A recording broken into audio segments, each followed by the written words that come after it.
I realize this is not the best way to film it. Okay, so the Raspberry Pi is plugged in. If you can see my reflection, hi. The micro SD is inserted. It's already done its first boot of resizing the partition. And now we are going to boot up. So I'm just trying to give you an idea of what happens with the screen as you go through the various boot sections.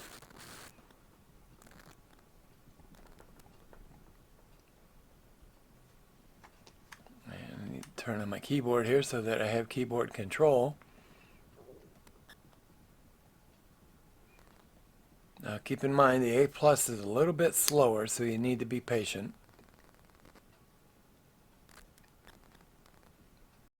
Okay, and I realize this is not the optimal way to record this, so I will investigate getting an HDMI capture card or capture box so we can kind of split this out a little bit for the future. Now, do I have? Yes, I have a mouse. Good.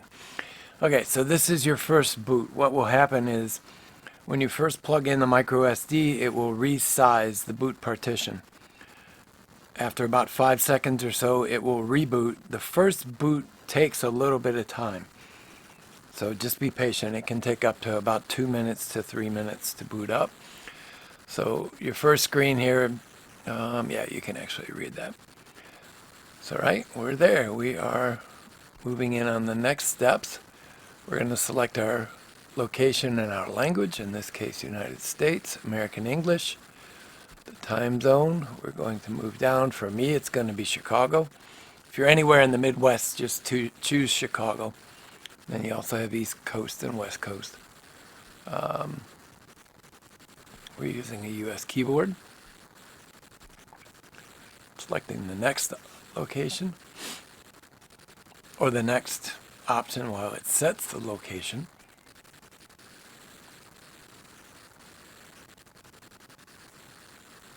And again, this can take a little bit of time the first couple times you start. So, enter a password. So the default is always Raspberry. It's recommended that you select a different password. For the purpose of our build, I'm just going to leave it at Raspberry, just as we select down through there, so you can see that I've selected it as Raspberry. And we're going to go to next. So it's a little bit hard to tell on this video. I'll lift it up a little bit so you can see there is a black border around the screen. So what you want to do is click that button and it will resize the screen next time to fill all available real estate. Again, it takes place on the next boot. So now it's looking for Wi-Fi. Again, if you have the wired card, it's pretty straightforward. You know, you're just plugged right in. I have to stop and think of what the password is. Okay. No, I will not unhide it and show you.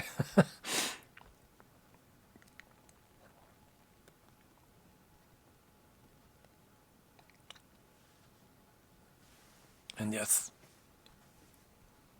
Okay, so now this is the part I was talking about with updating. Oops. All right, well, I guess we're doing the updates later because it did not. Hi. Try and walk you guys through the first boot. Always did get a big kick out of that opening screen. You'll see the Raspberries up in the corner. That's part of the boot process, so you know it's booted. Surprisingly, the A Plus has a much lower power consumption than what I originally thought. So now you can see we are full edge of the screen, out to the edges. Again, I apologize for this video. We will work on improving that down the road. So now I'm going to jump up here real quick and just make sure, yes, we are connected according to this.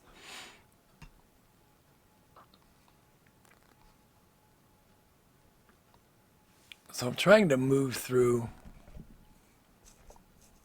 the menu here so you can kind of see what's available. Now this is the 2.1 gig, the largest image that comes with everything. So for programming environments, we've got the BlueJ Java, Guinea, we've got Greenfoot for Java, Mathematica, Mu, Node-RED.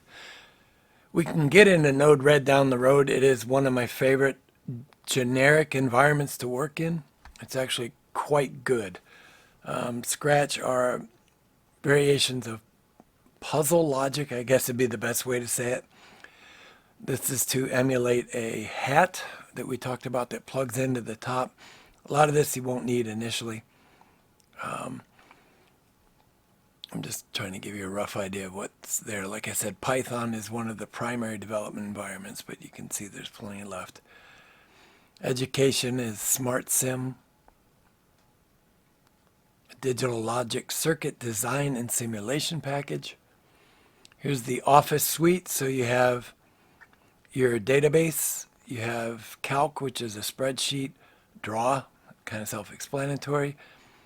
Impress is a slideshow program. Math is their spreadsheet, Excel, and then Writer would be like Word or any other environment like that you're used to. It comes with the Chromium browser by default, VNC viewer, as well as Claws email. Claws is actually a very quick email client. I'm very impressed with that one. VLC is the default media player, image viewer for graphics. So there's several games, yes, for those that have children, or if you just like playing it yourself. It also comes with a lightweight version of Minecraft. General accessories. The help files are very, very good. Magic Pi is an excellent website resource. So now that we're there, what I'm going to do is I'm going to jump up and move to terminal. Which I'm guessing I didn't click. There we go. So the first thing we're going to do is run updates, sudo apt update. And because you're logged in as the root user, by default you will have full privileges. It won't necessarily ask you for a password, although it may when we go to install them. The first is apt update, which goes out to the repository and gets a list of, I cannot talk today, but it gets a list of available packages for update since your download. Once it's built through those, if you would like to see the list, you can go apt list -- upgradable, and it will show you the list, but we're going to skip that for this portion of it. We're going to go ahead and apply the update. Sudo apt upgrade will actually apply the updates. And we are downloading 14.2 meg of updates. Not too bad. So we're downloading 543 meg total. After the operation, 14.2 megabytes of space will be used. So I will let this run for a minute and then pause the video and then catch back up once it's completed. Just so you can see the basic process. Probably help if I made this screen a little bit wider so it's a little more clean so you don't get the overlap. All right, so we will pause, let these updates finish, and then I will start the video again. Just giving you a little extra footage so you can see that it is still running. Okay, while the updates are actually running on the Pi itself, I thought I would take a minute to show you. Currently, I just have the Pi resting on the RAB platform. This is our USB power, HDMI cable. This is the dongle for my keyboard, and the micro SD is installed right here on the back of the Pi.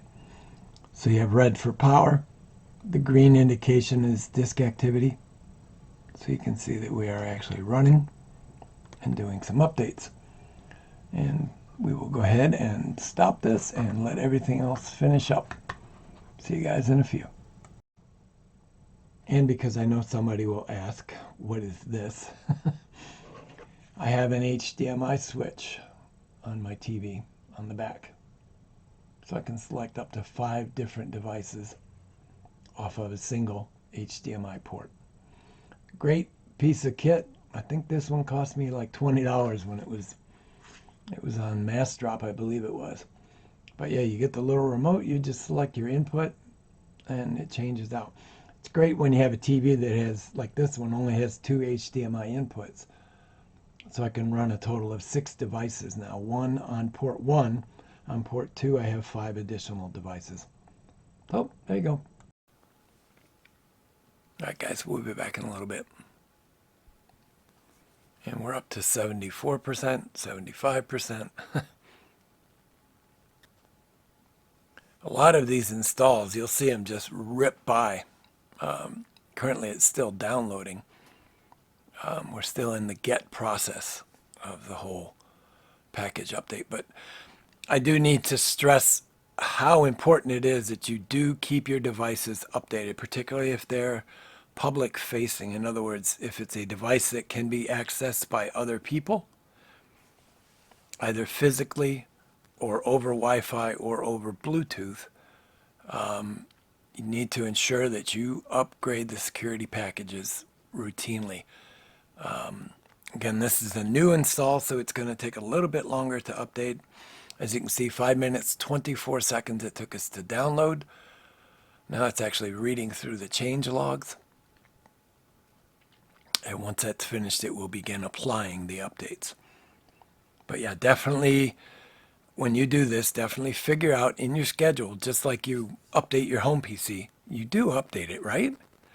You couldn't see the sarcastic look on my face, but because I know a lot of people don't. It is critical if you take your device anywhere that it can be accessed, like I said, over Wi-Fi, over Bluetooth, or physically on the console, keyboard, you need to ensure that your system is updated. I'm not going to go into all the obvious reasons, but we all know what they are. Just started a separate recording here so you can watch the disk activity. Again, on this video, which I will overlay in the finished video, but this little green LED that's blinking right now, this is your disk access. The red one, again, is power. The green one is disk access. And we're almost to the point where it's going to start applying updates.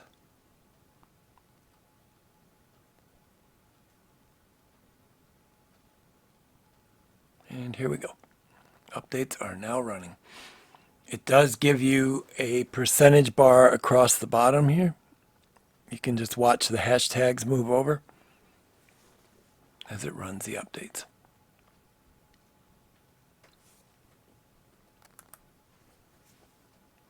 I stopped the other recording. But yeah, I think I'm going to have to invest in an HDMI capture box to make things like this simpler, because I could capture all of this video into OBS and give you a much better quality video. Like right now, I am recording on my phone and the webcam view, the desk cam, is actually being recorded on OBS. So to get these all into one recording environment, I think would be optimal for doing things like this. So I will investigate it. I have seen them before, the HDMI capture boxes. A lot of them worked over USB or Firewire or Thunderbolt. I think there's even some out that use Thunderbolt. All right, we will let this finish up and then I'll get right back.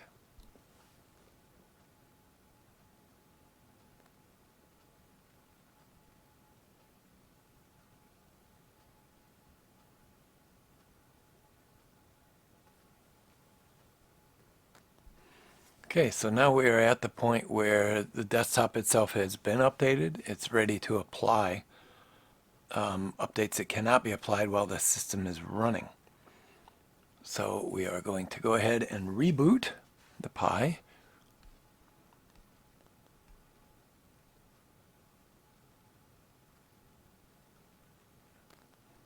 It's going to finish its last couple settings here, and then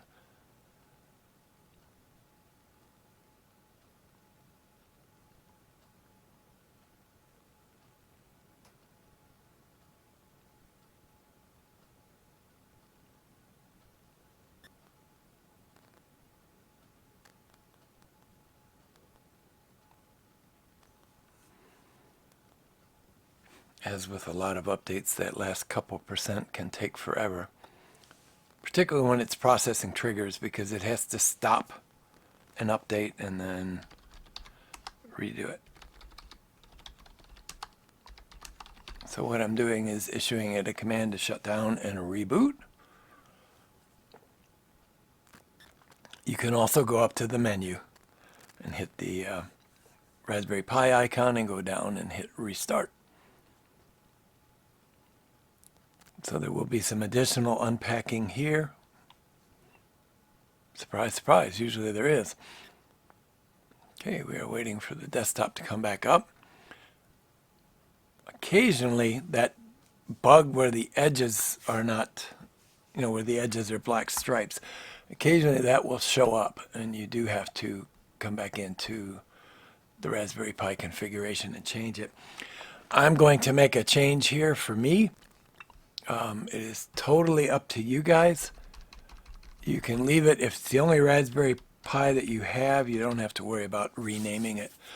But because I have multiple Raspberry Pis and a couple are running right now, I do not want one to come up with the same name. So immediately the first thing I do is go into the Raspberry Pi configuration. I change the name. I also disable the splash screen, which is that Raspberry Pi square that you see come up at the beginning. There's little things you can check here and there. Just make sure that your monitor settings are correct, which pretty much always default to 32-bit depth at 1920 by 1080. I'm not going to change it because clearly we have a working environment. That will change when we get to the small touch screen. The resolution is not 1920 by 1080, but we'll talk about that when we get there. Overscan is when it's enabled. That's what gives you the black border. So you can always enable or disable that. Here we can configure various services, and we'll have to come back in here when it's time to enable VNC, so virtual network computing, in other words, remote control. I will enable SSH by default, Secure Shell, because I do use Secure Shell. When we get to the camera module, we will enable the camera. I do not use VNC typically. SPI, so Serial Protocol Interface. I2C, enable the serial port, which we're not going to do initially. It also talks one wire as well as remote GPIO from other devices. When we get to all these points and we need to activate them, I'll take you back through it so you don't have to remember it. I do not overclock, which is not available on this particular Pi, but the vast majority of Raspberry Pis you can overclock. If you're not familiar with overclocking, basically you're telling the CPU, you don't run at 1.4 gigahertz. I want you to run at 2.0 gigahertz, so you're going to run much faster. Two consequences to that: heat and power consumption. For me, it's more important that the system be stable and run. I'm not as concerned with speed. Now, if you start getting into real-time data acquisition, which is beyond the scope of this, I'm just giving you the example,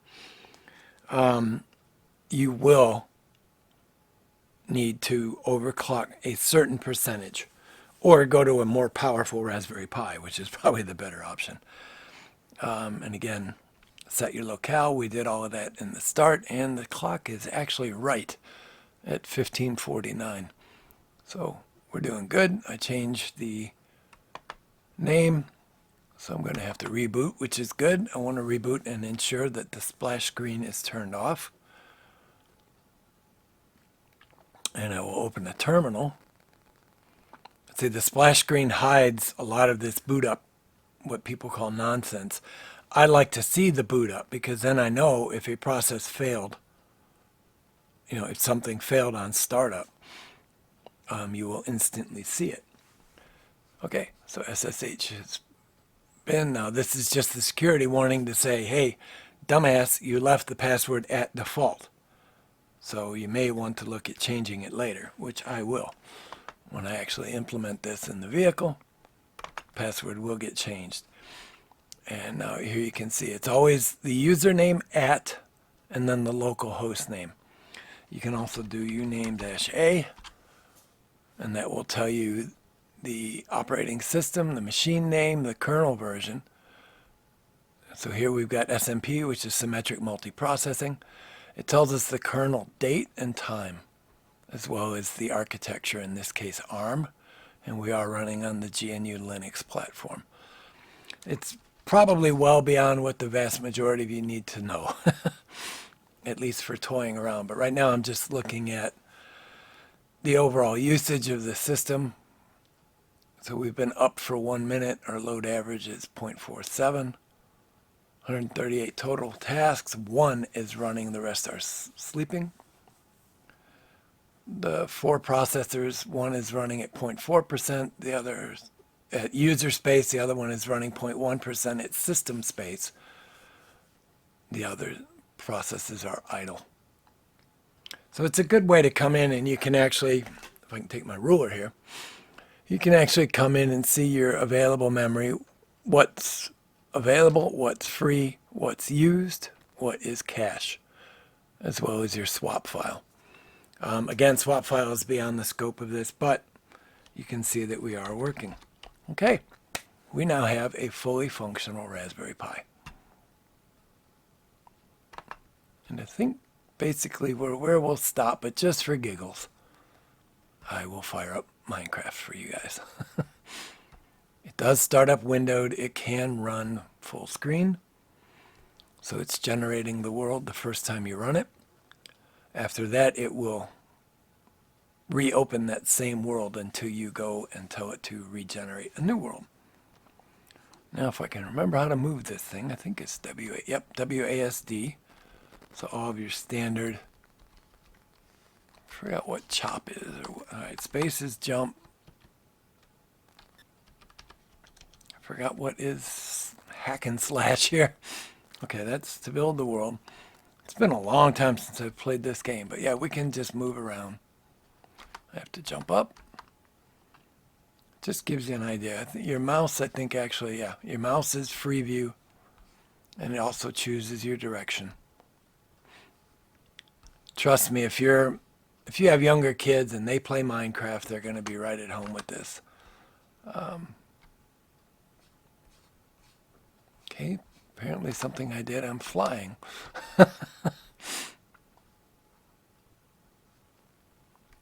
And I don't remember, I do not remember what slash is, what, All right, shift runs me down. It's not control and alt. That brought the, I hit the Windows button. That is another good capability of the game, you'll see this in a lot of Linux. They actually have mapped keys that you would be used to in a Windows environment, like the Windows key actually brings down the menu. So it's actually quite handy. Well, I guess just for giggles, we'll go to YouTube, just to give you an idea of what's happening. Again, this is the first time loading of the browser, so it needs to prepare a lot of space for use. I do not know if YouTube works out of the box anymore. You used to have to do a lot of updating.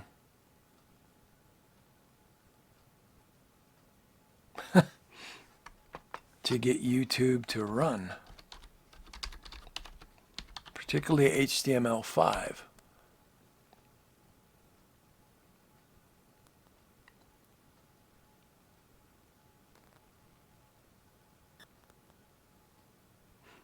And again, this is also running over a rather slow connection at the moment.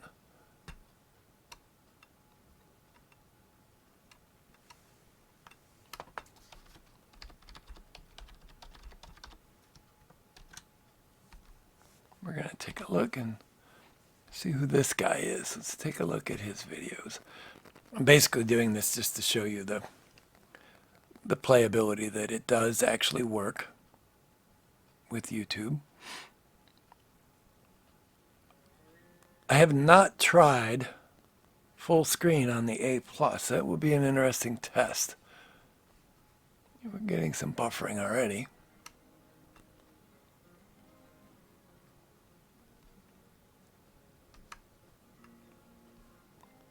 I got the feeling this is going to crash when we go full screen, but we will give it a try. It is fighting for video RAM.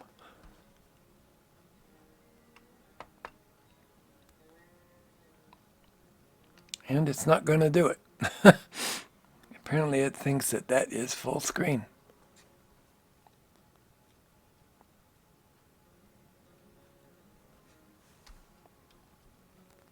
Oh, wait. Hey, look at that.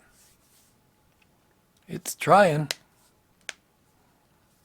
But it just brought itself to the knees.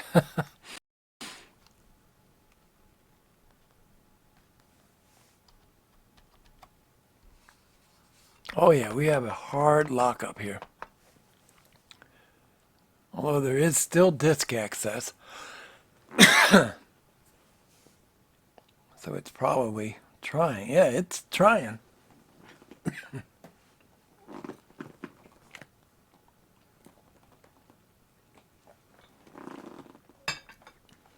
Now again, we are running this on an A+, which is a slightly lower power. I know the Raspberry Pi 4, I can do full screen video. It does do a few frame drops, but it is not bad. When you stop and think about the processing power out of these quad-core ARMs, it's pretty amazing that you just get full screen video. Next version of the Raspberry Pi will have its own GPU. There's a lot of stuff coming in the pipeline that's really, really exciting for such a small compact board. Yeah, I guess we can call that a lockup. Because, yeah, I've stopped disk access as well. All right, guys, we will end this video here with a locked up Raspberry Pi. All right, guys, so we got the basics done today. I will walk you through some more stuff tomorrow, and then we'll go from there. All right, guys, be good, be well, have a good day, and we'll see you tomorrow. I guess what would have been interesting is if I showed you that I SSH'd into the machine, did a secure shell connection from another computer, and forced a shutdown and a reboot.